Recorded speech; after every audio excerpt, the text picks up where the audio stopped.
wanted what was his. He went back to get it the same night that he killed Ron and Nicole.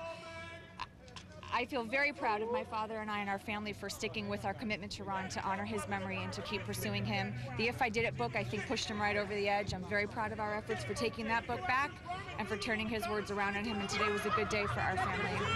And I was interesting, I hadn't heard it before, that apparently at some point he made a comment that he himself made a comment on some tape that he wanted to make sure that we didn't get things from him.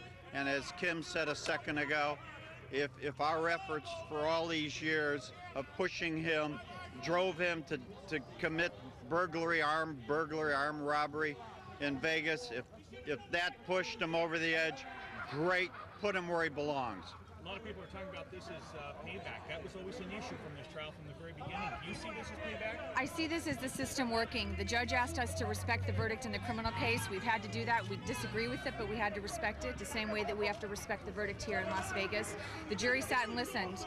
The evidence was overwhelming. They deliberated, and this was their decision. And the judge said it. It was clear and concise. He committed that crime. He knew what he was doing, and he committed that crime, and it's time he paid for it. He didn't receive a life sentence. Can you comment on that? What's that? That he did not receive the life sentence? You know what, he got what the judge obviously thought was fair, and I'm going to trust that what she did was right, and I think she did. Did you get any closure from this? There's never closure. Ron is always gone, and what we have is satisfaction that this monster is where he belongs, behind bars. I noticed you guys were holding hands for most of this, sitting a few chairs down from you, and you were taking a few deep breaths.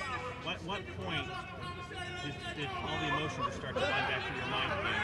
When they started doing the sentencing, when they started talking about the minimum time that he's going to spend in jail is the time that he is not out causing havoc and reminding us of the pain that he caused us 14 years ago, is an amazing feeling. And to watch him sit there in shackles, to watch him walk back through that door. Twice in our lifetime he's walked out the same door as our family, and it was nice to see him walk back into his door, into his jail cell.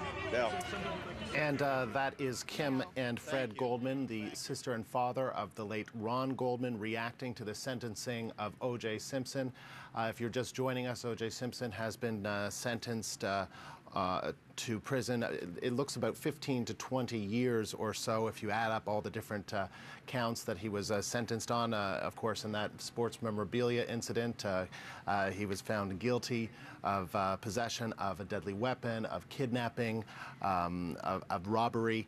And you'll remember, of course, that Fred Goldman, Kim Goldman, related to Ron Goldman.